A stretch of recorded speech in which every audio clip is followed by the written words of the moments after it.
Hello everyone. आज के हमारे इस लेक्चर में जो हमारा चैप्टर नंबर 8 चल रहा है उसी में ही नेक्स्ट वाला एग्जांपल करेंगे। हमने अपने कल वाले एग्जांपल्स में क्या किया था? कल वाला जो एग्जांपल था वो मेरे पास कैसा था? एक ग्राफ से रिलेटेड था। ठीक है, ग्राफ गिवन था आपको और उस ग्राफ में आपको कुछ एक क्वेश्चंस पूछे हुए थे जिनके आंसर्स आपको देने थे। ठीक है, आज वाला जो हमारे पास क्वेश्चन रहेगा वो थोड़ा अलग टाइप का रहेगा, जो कि आपको एक पाई चार्ट गिवन है। ठीक है, जो डाटा इंटरप्रिटेशन हमारा चैप्टर नंबर 8 है, इस चैप्टर नंबर 8 के अंदर हमारे पास कई तरह के जो इन्फॉर्मेशंस होती है, गिवन इन्फॉर्मेशंस जिनका आप कंक्लूजन निकालते हो, वो कई सारे तरीक़ों से निकालते हो। न्यूमेरिकल फॉर्म में निकालते हो, टैबुलर फॉर्म में निकालते हो, या फिर आप ग्राफिकल फॉर्म में निकालते हो। ठीक है, ग्राफिकल फॉर्म हमारे पास जैसे कि हमारे पास डायग्राम्स हो गए, बार डायग्राम्स हो गए, या फिर पाई चार्ट हो गए। तो आज का जो एग्जाम्पल रहेगा हमारा वो पाई चार्ट पे बेस्ड रहेगा। ये एक पाई चार्ट है जो कि एक सर्कल की तरह काम करता है, और हमें पता है कि जो सर्कल होता है वो हमारे पास उसका एंगल कितना होता है, टोटल एंगल उसका होता है हमारे पास 360 डिग्री, यानी कि वो 360 डिग्री पे रोटेट करता है। ठीक है, तो हम स्टेटमेंट देखते हैं। The following pie chart gives the marks scored by a student. एक स्टूडेंट है, उस स्टूडेंट के जो मार्क्स हैं वो हमने किस पे दिखाए हुए हैं? एक पाई चार्ट पे दिखाए हुए हैं। इन एन एग्जामिनेशन में इन 5 सब्जेक्ट, जो कि उसके 5 सब्जेक्ट हैं, उन 5 के पाँचों सब्जेक्ट्स को हमने एक पाई चार्ट पे ड्रॉ किया हुआ है, एक बच्चे के मार्क्स को। और वो 5 सब्जेक्ट्स कौन कौन से? Physics, chemistry, maths, English and computer science. तो उस बच्चे ने कितने कितने लिए? ये हमारे पास maths, chemistry, physics, computer science and English. ठीक है, 5 सब्जेक्ट्स हैं, और ऑब्टेन्ड जो उसने मार्क्स किए हैं वो हमारे पास यहाँ पे हैं। पर यहाँ पे हमें टोटल मार्क्स नहीं दिए हुए, यहाँ पे हमें वो मार्क्स दिए हुए हैं डिग्रीज में, यानी कि एंगल्स की फॉर्म में। ठीक है, the total marks obtained by the student based upon the information provided in the pie chart। जो टोटल मार्क्स उस बच्चे ने लिए हैं, उस स्टूडेंट्स ने, और वो सारी की सारी जो इन्फॉर्मेशन है वो हमने इस पाई चार्ट पे क्या की है? प्रोवाइडेड की हुई है। ठीक है, तो फर्स्ट वाले क्वेश्चन की तरफ जाते हैं जो इन्होंने पूछा हुआ इसमें। What percentage of the total marks? Total marks की कितनी percentage were obtained by the student in physics?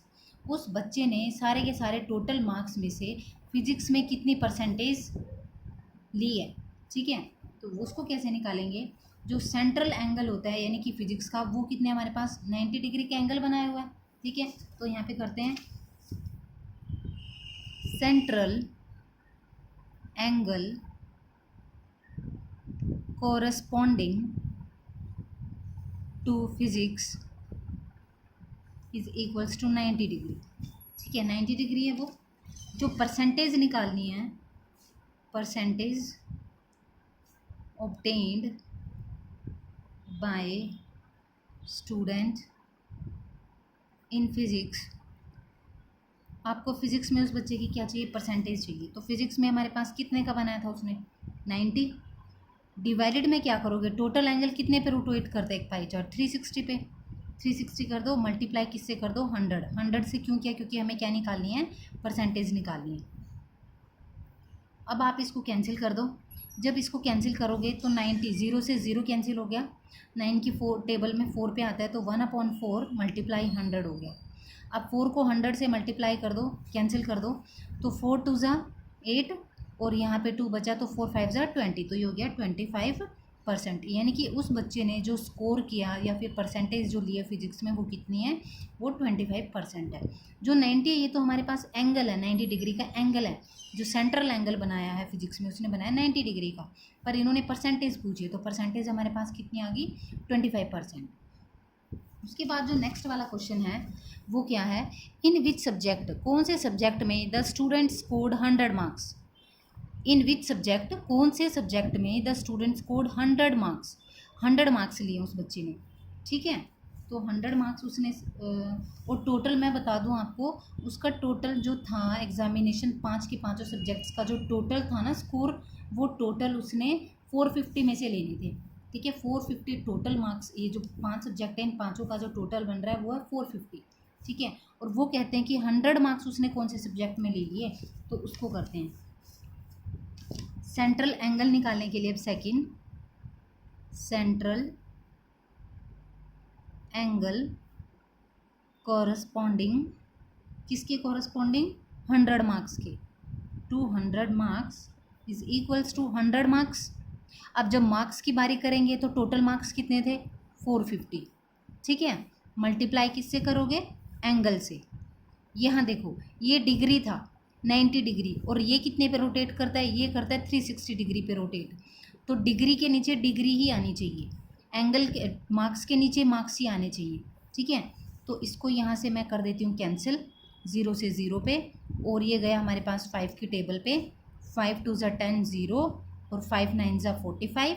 9 की टेबल से 36 कैंसिल हो गया, 9 1 ज़ा 9, और ये 9 4 ज़ा 36, और ये मेरा कितना आ गया? 20, और 2 को मल्टीप्लाई कर दो 4 को, तो ये बन गया 80 डिग्री। तो वो एंगल जो सेंट्रल एंगल बना था किसके कोरस्पॉन्डिंग? 100 मार्क्स के, तो वो कौन सा है? 80 डिग्री। अब आप अपने पाई चार्ट में 80 ढूंढो कहाँ है, तो ये रहा मेरा 80 डिग्री। दैट मीन्स कि उस बच्चे ने मैथ्स में कितने मार्क्स लिए हैं? 100 मार्क्स लेने वाला वो कौन सा सब्जेक्ट निकला उसका? वो मैथ्स निकला। और वो ये हमने निकाला कैसे? ये हमने निकाला कि भाई जो सेंट्रल एंगल पूछा है ना उन्होंने, क्योंकि ये तो सारे एंगल दिए हुए हैं, एंगल से ही हमें पता लगेगा कि कौन से एंगल से निकालना है। तो यहाँ पे central angle corresponding to 100 marks, 100 divided by the total marks 450 multiply of 360। ठीक है, 360 ये क्या है? टोटल, क्योंकि पूरा का पूरा एंगल निकालने के लिए हमने इसको उठाया। डन हो गया। अब जो मेरे पास थर्ड वाला है क्वेश्चन, वो क्या कहता है? The marks obtained in 3 subject, 3 subject में, जैसे chemistry, maths and English, taken together, अगर आप इन तीनों के मार्क्स को एक साथ ले आओ, are what percentage of total marks, तो सारे के सारे टोटल मार्क्स कितनी परसेंटेज बनेगी इन तीनों की? इन 3 अकेले सब्जेक्ट्स की हमारे टोटल मार्क्स में से कितनी परसेंटेज बनेगी? तो देखते हैं। सेंट्रल एंगल कॉरस्पॉन्डिंग टू कौन कौन से? Chemistry, maths and English, taken together वो क्या आएगी? केमिस्ट्री में 55 डिग्री प्लस, क्योंकि सेंट्रल एंगल चाहिए, मैथ्स में है 80 डिग्री, और इंग्लिश में 65 डिग्री। दैट मीन्स वो कितना हो गया? 200 डिग्री। आपको क्या चाहिए? परसेंटेज निकालनी है टोटल की। ठीक है, तो percentage of marks corresponding to these 3 subjects, इन तीनों सब्जेक्ट्स की जो हमने परसेंटेज निकालनी है वो कितनी आएगी? ये 200 हो गया। ध्यान रखना है क्या? डिग्री है, तो डिग्री के नीचे टोटल डिग्री आएगी 360 डिग्री, मल्टीप्लाई कर दो 100 से। ठीक है, 0 से मेरा 0 कैंसिल हो गया। अब ये 2 की टेबल से कैंसिल हो रहा है, 2 1 ज़ा 2, 2 0 0, 2 1 ज़ा 2, और 2 8 ज़ा 16। ठीक है, फिर से 2 से हो रहा है, 9 ज़ा पे, और ये 5 पे, तो ये क्या बन गया? 500 डिवाइडेड बाय 9। जब आप इसको डिवाइड करोगे तो ये कुछ मिक्स फ्रैक्शन में आएगा, 55 5 डिवाइडेड बाय 9%।